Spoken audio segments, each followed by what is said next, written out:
Hello, everyone. Welcome back to Hugging My Chaos. This is your host, April Santiago, and not gonna lie, this podcast is been filmed in school, and like there's people walking around. Not right now though, cause it's early.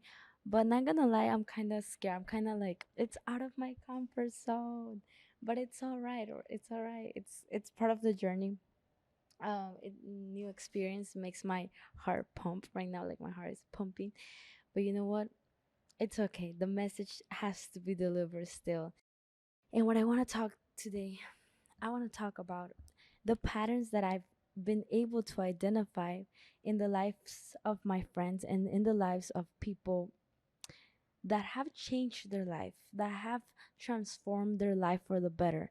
And right now, you may think, hey, my life is still like this. But in 10 years, or even in a year, you're going to see the difference if you follow these two paths. One path, it's called a compound effect habit, which basically means that one habit can have the potential to change a lot of areas of your life. Just by doing one single habit, you can change many different areas of your life, but you have to actively decide to change your life.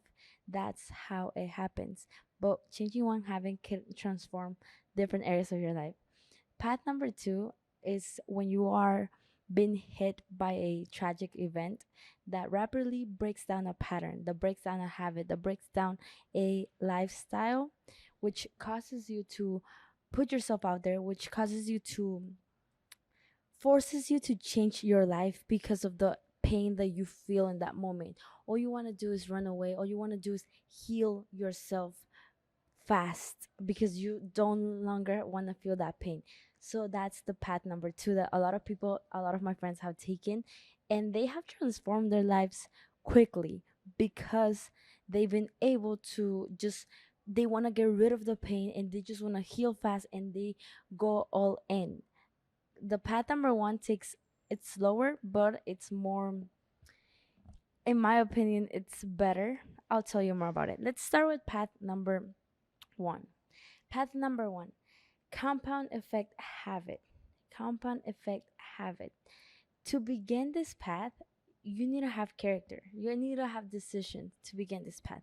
Because, like I said, it takes commitment to change one strong habit, negative habit that you have.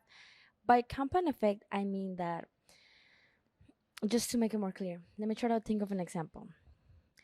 Okay, let's say that you have $1,000 in the let's say that you have $1,000 in cash.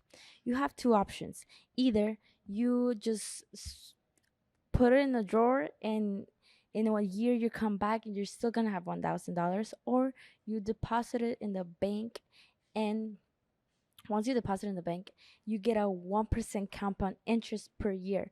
That means that when you get your money back, you're gonna have $1,000 plus $10, which is 1% of 1,000 additionally. And if you leave your money for 2 years, it's gonna be 1,000 plus $20 additionally. So it keeps adding up. So the definition of compound basically means that a small you can have a large result with a small action.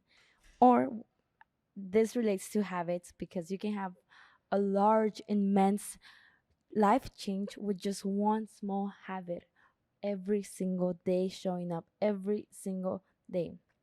And this episode is going to be a combination of sharing what I've learned, but also giving you my own personal examples so you're able to relate to what I'm saying.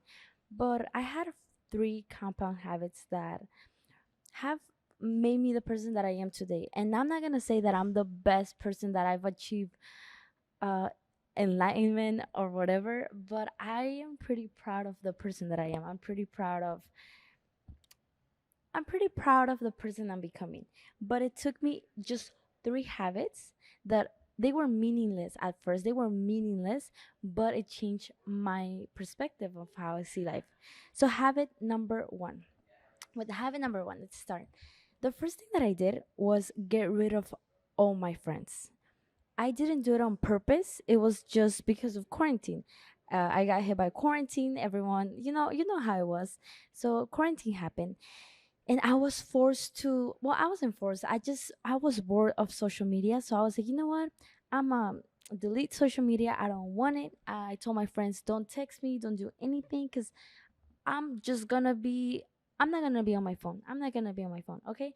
So I deleted social media, and I'm a really professional lagger. My friends know this. My friends who stay with me know this. But I deleted social media, and after that, after deleting it, I didn't have any contact with them. I didn't text them, whatever. And it seemed seamless. There wasn't a purpose behind it. I just did it, you know?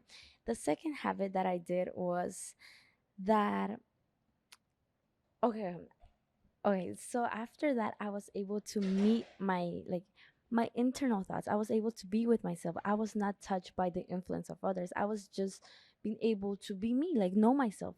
And once I started knowing myself, I realized that I can be a pretty, like, I can be a bitch sometimes, you know, because I started having problems with my sister, and I realized that I have a pattern. I was like, damn, I have a pattern. Like, maybe it's not other people, maybe it's me.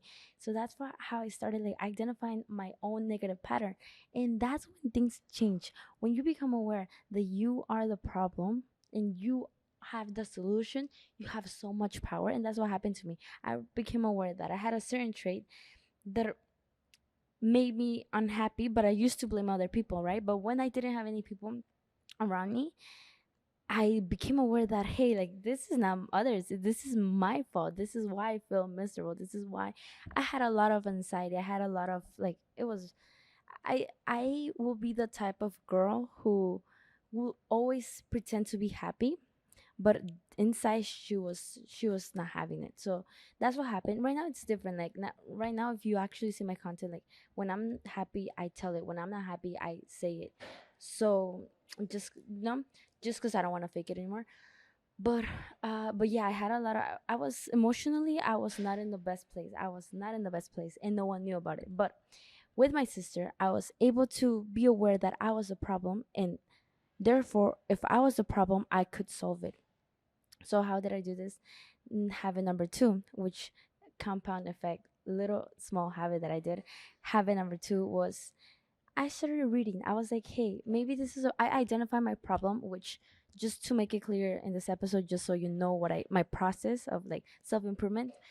It was basically ego, and that can mean a lot of things, but I'm just gonna leave it to your imagination. It was basically ego, and I got out of nowhere, like out of nowhere, my dad bought a book called Ego's the Enemy. And if you know me, you know that book is my favorite book ever. So that I started adopting habit number two without even thinking about it. I started reading and journaling. That was habit number two. And I started reading the Ego's the Enemy, but actually journaling. Okay, what is it saying? Like, just listen to what the words are saying. You know, just listen to what the book is saying. So I started listening, well, reading the words of Ryan Holiday, which is the author of Ego's the Enemy, and I started like comprehending. Okay, what does he mean by this? And I started reflecting back into my patterns. Like, why do I act like this? Why am I like this? Why do I feel this like insecurity? Like, why do I make like a huge drama out of things? Like, why? Like, it's okay. I don't have to blame myself. I just gotta understand why I'm acting like this. So when I was reading Ego is the Enemy, Ryan Holiday talks about how it's important to put others first. It's important to put others first. Like, you're not special. And he literally breaks down all the ideas of how to be more humble and how to live life on purpose. On purpose. So I listened to his thoughts. I analyzed it. I wrote it down, and you know what I did? I read one night. Once I finished that book, I started reading it again. I reread it. I was like, I want to get this down in my head. So I read that book, and I started reading other books. But that one was the main book. And actually, next year I'm gonna read it again because I kept reading it every single year. But this year I was like, you know what? I'm gonna give it a break, and in 2 years I'm gonna come back. But right now, it's gonna next year is gonna be 2 years, which is crazy. But anyways, that was habit number two. It seemed seamless. It didn't seem like it was gonna impact my life because I still had a lot of conflicts with my sister. like emotional conflicts with my sister. So I was like, this is not changing, but you know what, we're in quarantine, there's nothing I can do, I'm just gonna continue doing it because that's the only thing I can do. And because of Ryan, I thought it was a good idea to join a community service opportunity, and I became part of the Red Cross, the American Red Cross. To be honest, the first time I really did it, it was because I just wanted to get community service, and the Red Cross offered a lot of community service opportunities. So I was like, you know what? I'm just gonna do community service, and period. That's it. I don't want to be a nurse or whatever, because that's what I thought the Red Cross was. But no, the Red Cross, that was my habit number three. Giving, serving others. That was my habit number three. And like I said, I'm gonna mention it again because it's part of the compound effect. It seemed seamless. Like it didn't seem like it was gonna change my life, but it did, and you're gonna see why. But basically, I started in the Red Cross. I became like a leader, like a youth camp leader for the Red Cross. So they were forcing us to take Toastmasters groups, which is basically a club that makes you a better communicator. It makes you better at expressing yourself and expressing your ideas. So I did. I was like, okay, I'm gonna go into this leader opportunity. Like, I'm not a leader, but it's fine. I'm gonna go into this leadership opportunity, and I did. And I was able to work with a lot of intellectual people. I was able to work with people that wanted to help out, wanted to give out to others. So I did, and I was given the opportunity to give speeches to everyone, in front of everyone. And out of nowhere, I don't know why, they told me to take care of the mental health like speeches. So I had to give like basically like motivational speeches. And I it was out of my comfort zone. I was like, I don't want to do this. Like, what the heck, like, you know. But like, some part of me kind of felt like I wanted to do this because, like, that little girl has always liked to preach, has always liked to do things, motivate people in a way. Like, I've always liked to read books and like talk about them, but I was never committed. I would like read a book once a year, you know? So like, but like those kind of topics kind of interested me. So I was like, you know what? I'm gonna do it. And that was the first time I ever got into a virtual stage because it was online, it was quarantine. And I started actually putting myself out there and started like giving motivational speeches, sharing what I've learned through books, sharing what I've learned through other people, got into a seminar and then share it with other people. So like, all of a lot of things happen in quarantine. A lot of things happen in quarantine. You have no idea how quarantine changed my life, but they were small habits, and I kept doing it every single day, every single day, every single day, and I didn't see any changes. But like I said before, I didn't really care. I just wanted to not be bored. So I did it. I was like, okay, I'm gonna do it, do it, do it every single day. I did it for over a year or so, and then the world opened up, and out of nowhere moved schools because my it was that's what that was not part of the plan, but I moved schools, so it happened out of nowhere.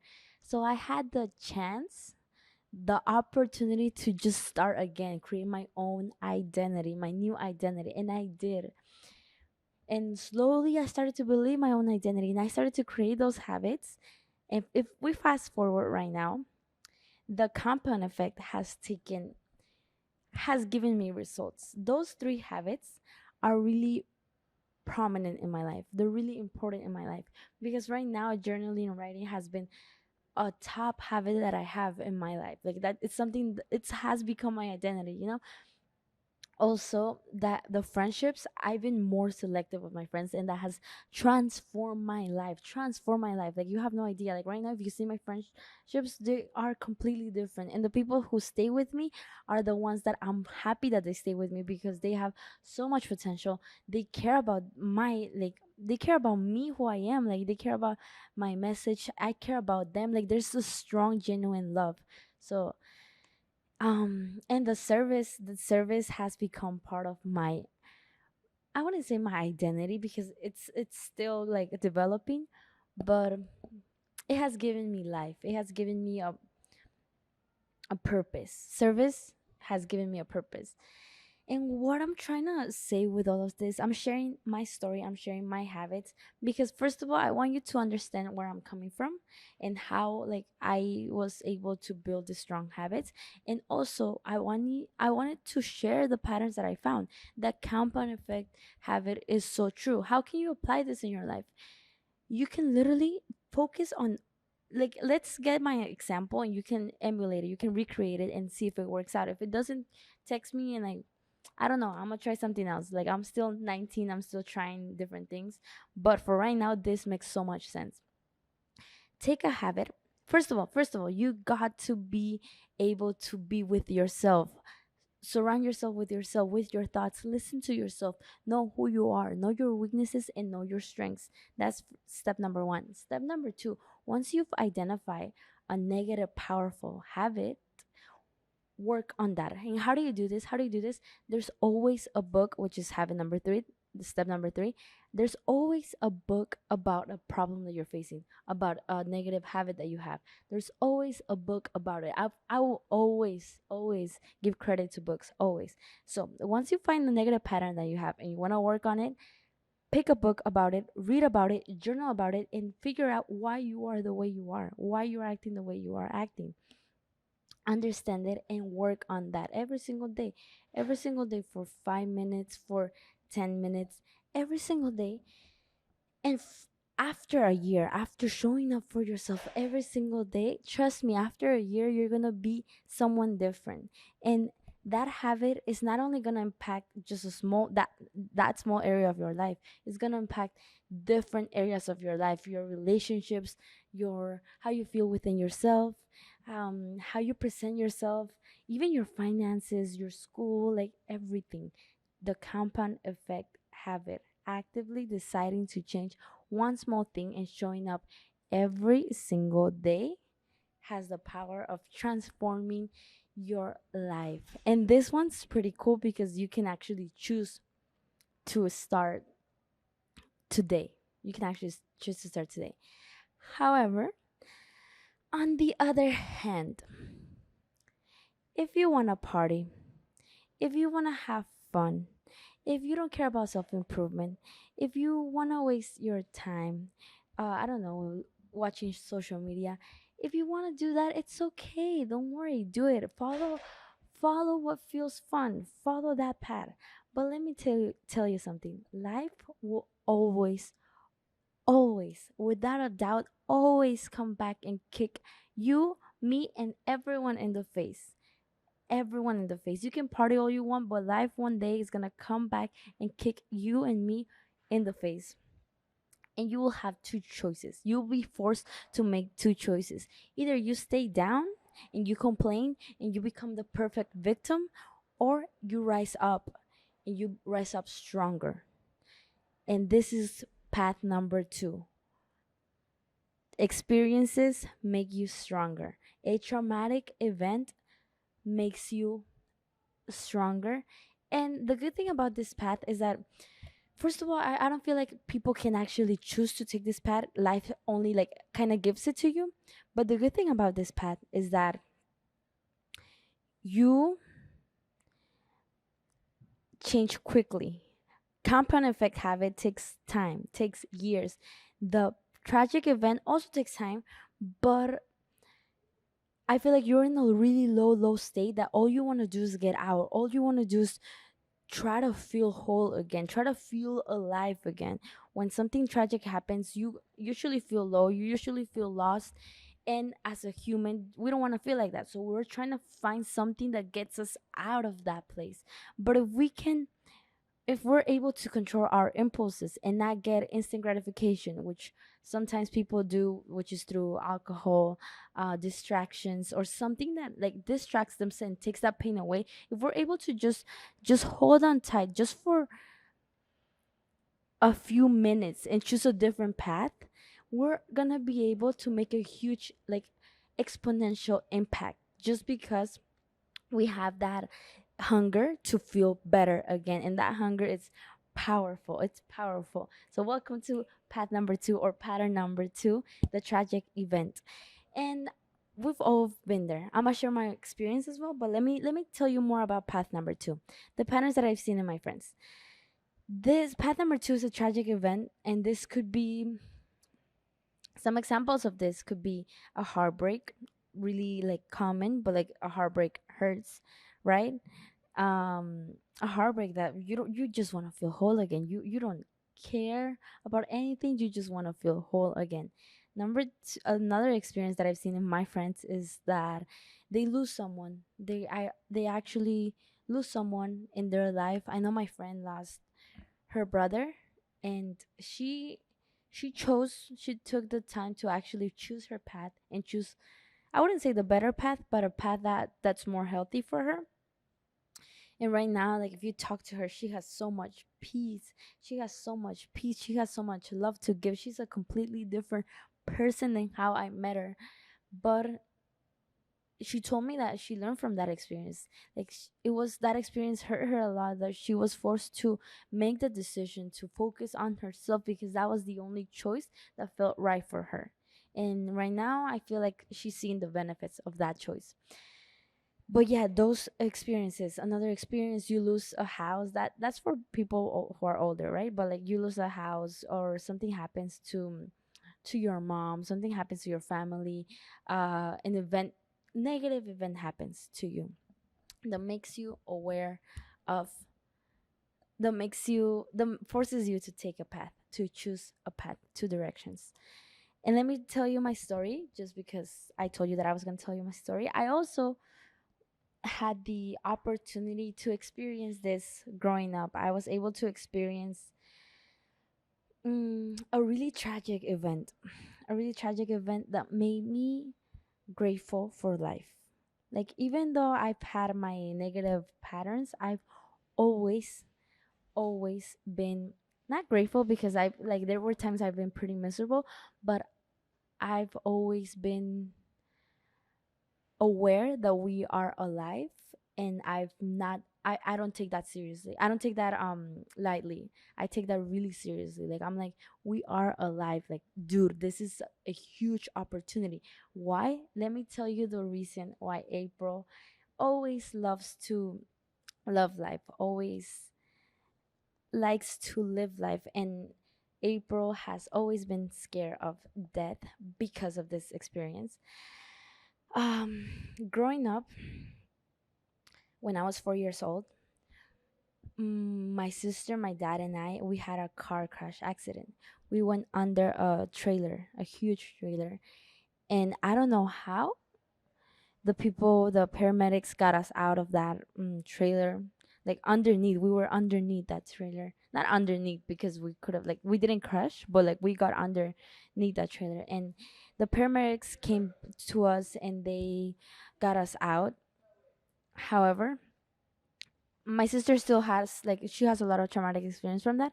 She one day might tell you the experience, like her experience, but I'm gonna tell you my story, because everyone had a different type of experience in that hospital. It happened in Mexico, and it was a public hospital in Mexico. And if you know a little bit about hospitals, public hospitals in Mexico, you probably are gonna understand why everything was so disorganized. I love Mexico, but back then the system wasn't the best.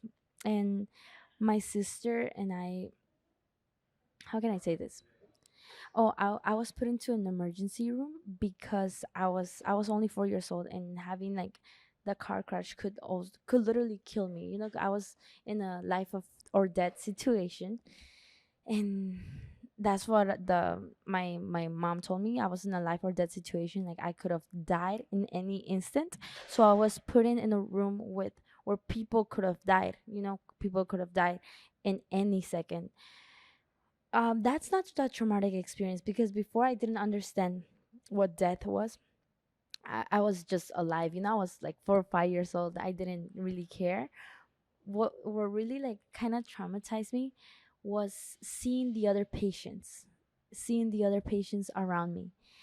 I had i was able to see a guy who was 4 years older than me, who was like burnt by fire. He, like, his whole body, It's a little boy, a boy like my age, kind of. He was burned by fire. He was burnt by fire. Like his whole body was burnt. And all I remember is hearing him scream because we will shower together. My mom will never let me see him, but we will shower together and he will scream. Like I still remember those screams. Like he will scream of pain, of how much pain he was feeling. And like those screams stuck with me. Those screams stuck with me. And I will see how like the paramedics, like the nurses took try to take care of him. And I don't know if I remember well because it all comes like in small little memories, but I think he died. I think he died. I don't remember because like I was little and I just don't remember that story a lot, but I remember him. I remember his screams. I remember seeing how his mom used to cry every single time, and I was just there trying to contemplate everything, trying to understand what the fuck was going on, you know? However, I did have the, I would say, opportunity. I must say opportunity. I did have the opportunity to see the guy next to me died. Like I saw how his life was taken away, and even till this day that image is still in my mind. Like I remember it was an old man, and from what I remember it's kind of blurry like I said, but I remember him like being all right and being just fine. He started coughing out of nowhere, and he stopped coughing, he stopped breathing, he stopped, I don't know, he just stopped. Like you could see how his life ended. And nurses came in, the paramedics came in, and I just saw how like everyone like just they just took his bed away, you know. But like having seen that, really, I don't know, like it stuck with me, it stuck with me because you don't know what's going on inside my head right now, but like I have the image of like me just staring down, staring next to me, like just staring at, just looking at him and trying to analyze what's going on. I was in a shock mode. I didn't say anything. I was just trying to figure it out what the fuck was going on, you know? And that was the first time I was ever exposed to death. And after that, once I got out, I had a lot of like traumatic experience in the hospital. I'll tell you more about them like in another time, but that was like one of the top experience that I had. After I got out, I was scared of death. I was like, what the heck did I just experience? I told my mom, what is death? Like I will question that every single time. And in a way that kind of stuck with me because I didn't know before. I didn't know what death was, and then I was exposed to that, and then I wanted to know what the heck happened to us when we leave this earth. And that, although it's pretty traumatic, although it was pretty harsh, it has made me, and it has made little April. It had made a little April really extremely grateful to be alive because, in a way, that experience made me really scared of death, and I will have like panic attacks and all of that. But if I look back to this day, that experience transformed the way I appreciate life. Like in every stage of my life after that experience, I have always been aware that I'm alive. I've always been aware that, hey, this is life. We're gonna die. I gotta take advantage of this. That's where my ambition comes from. The idea that one day this is gonna be all gone. This is gonna be all gone. And that motivates me a lot. But yeah, I subconsciously I decided to take the healthy path because I was still growing. I will just try to know myself, try to know my feelings. And right now I can say that I haven't had any like panic attacks for over 4 years now. But I am so freaking grateful for having this moment. I'm so grateful for being here, for feeling things, because I know that it's a blessing being here, because I know that back then I could have been gone. Little April could have die, you know. But I was given another chance of life. I was given another chance to be here in this moment, sharing my knowledge and growing every single day. So that has really transformed how I see the patterns, how I see life. But yeah, that's the other path, the other pattern that I see in when people actually change their lives, trying to really figure it out. Either choose one path, choose compound effect, or life will choose it for you, which is tragic events. However, tragic events are always going to happen. But if you choose path number one, you're able to form a better character and you're able to become a little bit more prepared for when a tragic event happens. Because one day it's going to happen, it has to happen. But yeah, those are the patterns. You are allowed to pick whatever you want. Remember that when you are in path number two, which is the tragic event, try to pick something that will benefit you in the future, not something that tries to take away the pain in an instant, because those paths are going to take you lower. So with that being said, I feel like everyone has the opportunity to choose, everyone has the opportunity to make a decision in all paths, but try to choose wisely, learn from your mistakes, see every experience, good and bad, as an opportunity for growth, as an opportunity to learn something about life. Because at the end of the day, if you try to look for the lessons that life tries to teach you, you'll be so damn grateful. Because if you look for the lessons, you're gonna find them, and you can learn so much, and you can become really powerful. But with that being said, thank you for listening to my story. That was me just being vulnerable. Hashtag the flow. And I'll see you next week where we'll start a new season. That was just me expressing myself and sharing my patterns. Okay. With that being said, remember to hug yourself. Always, always, always, always hug your mistakes. Hug who you are. Hug your chaos. Hug yourself. Hug yourself. Love yourself.